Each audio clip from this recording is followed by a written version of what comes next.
आज आपका बरेली आना हुआ? जी, मैं रीबू श्रीवास्तव समाजवादी पार्टी में प्रदेश की महिला अध्यक्ष हूँ, महिला सभा की। यहाँ बरेली पिछले कई जिलों से होते हुए आज बरेली का दौरा है, फिर आगे बदायूं का है।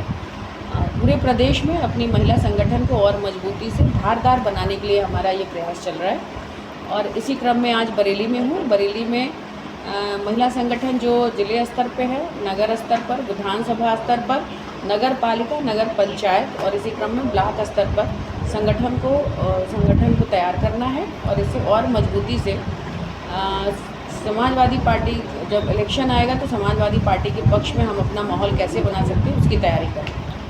24 से लेकर और क्या तैयारियाँ आपकी? देखिए,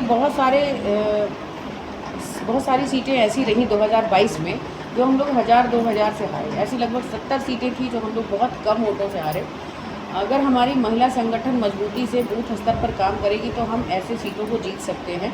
और उत्तर प्रदेश में या देश में आधी आबादी महिलाओं की है। महिलाओं का अगर एक संगठन बहुत मजबूती से काम करेगा तो वोट ऑफ परसेंटेज भी महिलाओं का बराबर का होता है और महिलाएं स्वच्छंद रूप से अपना वोट करती हैं, किसी के दबाव में नहीं करती। तो अगर महिलाएं एक बार मन बना लेंगी और जिस तरह से वर्तमान सरकार में महंगाई चरम सीमा पे बढ़ी है, महिलाओं के लिए 400 का सिलेंडर 1200 में, आटा 36 रुपये, दाल, तेल, साबुन सब कुछ महंगा हो रहा है और तो सबसे ज़्यादा किचन पे असर पड़ता है और किचन में महिलाएं यहीं रहती हैं और महिलाओं को सबसे ज़्यादा परेशानियों से जूझना पड़ रहा है। इसलिए पूरे उत्तर प्रदेश की महिला आज इस वर्तमान सरकार से बहुत परेशान है और किसी भी तरह से उसकी सबकी निगाहें समाजवादी पार्टी की तरफ हैं। उन्हें ये लगता है कि जब समाजवादी की पार्टी की सरकार थी तो पेंशन, महिलाओं को पेंशन मिलता था, नौजवानों को, बेरोज़गारों को पेंशन मिलता था और ऐसी तमाम योजनाएं थी जो उत्तर प्रदेश की सरकार में आम जनता तक पहुंचाई जाती थी,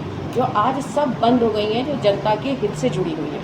2022 में जब समाजवादी पार्टी की सरकार नहीं बनी, हमारे अखिलेश यादव जी मुख्यमंत्री नहीं बने, तो जो नौजवान थे उनके उम्मीदों पर पानी फिर गया था। उन्हें लग रहा था कि पहली कदम से 10,000 लोगों को रोज़गार मिलते थे।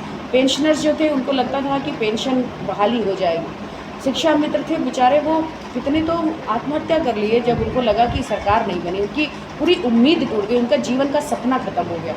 बहुत सारा वर्ग, जो हर विभाग, हर वर्ग के लोग परेशान हैं, महिलाएं परेशान हैं, नौजवान बेचारे, उनको नौकरी की तलाश थी। किसान जो आज 700 से ज़्यादा किसान मर गए बॉर्डर पर, उन किसानों को उम्मीद थी कि उनके लिए बिजली पानी की व्यवस्था सरकार में होगी, खाद की व्यवस्था होगी और जो समाजवादी पार्टी की सरकार में हुआ है तो पूरी तरह से जनता चाहती है कि उत्तर प्रदेश में समाजवादी पार्टी की सरकार बने। बहुत कम वोटों से हम बहुत सीटों पर पीछे रहे या हमें पीछे किया गया।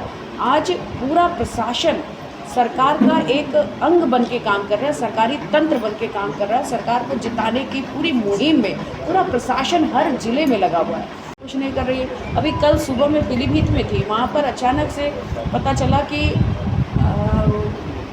अयोध्या में एक लड़की के, फैज़ाबाद में 10 क्लास की बच्ची के साथ दुष्कर्म हुए, उसकी हत्या हो गई और सरकार चुप है। प्रशासन पूरा लगा है लिपापोती करने में कि वो गिर के मर गई। तो बेटी बचाओ बेटी पढ़ाओ से का नारा दे के आने वाली सरकार आज हर जिले में बदस्तूर चल रहा है। बच्चियों के साथ बलात्कार, उनके ऊपर हिंसा। और गवर्नमेंट का अगर कोई टेरर होता, गवर्नमेंट की अगर मंशा होती कि ये रुके तो ये कंटिन्यूटी बनी नहीं होती, इसमें कहीं तो ब्रेक लगता। लेकिन लगातार ये स्थितियाँ बनी हुई हैं महिलाओं के ऊपर।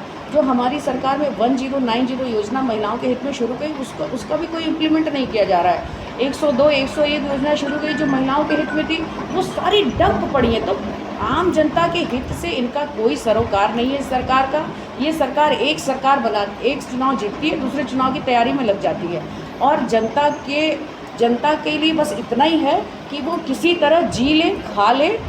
जनता की जेब से किस तरह से पैसा निकाल लिया जा सकता है, किस तरह से जनता का खून चूसा जा सकता है, बस इसकी सारी ट्रेनिंग इस सरकार के पास है। जनता के होठों पे मुस्कान कैसे आए, उसकी स्थिति कैसे अच्छी हो, उसकी आमदनी कैसे बढ़े, बेरोज़गारों को रोज़गार कैसे मिले, इसका कोई रोड मैप उनके पास नहीं है। तो ये सरकार पूरी तरह से फेल्योर है। हम भले ही चुनाव में विनर नहीं हैं, लेकिन जनता का लगाव हमारे साथ है और जनता ने हमें हर पिछली बार के चुनाव से ज़्यादा बढ़ के वोट दिया है। इस बार निकाय चुनाव में जो है हार देखने मिली, क्या कारण है सर? निकाय चुनाव में मैं फिर बता रही हूँ कि निकाय चुनाव में हार या किसी भी इलेक्शन में शासन और प्रशासन की पूरी मनमानी है।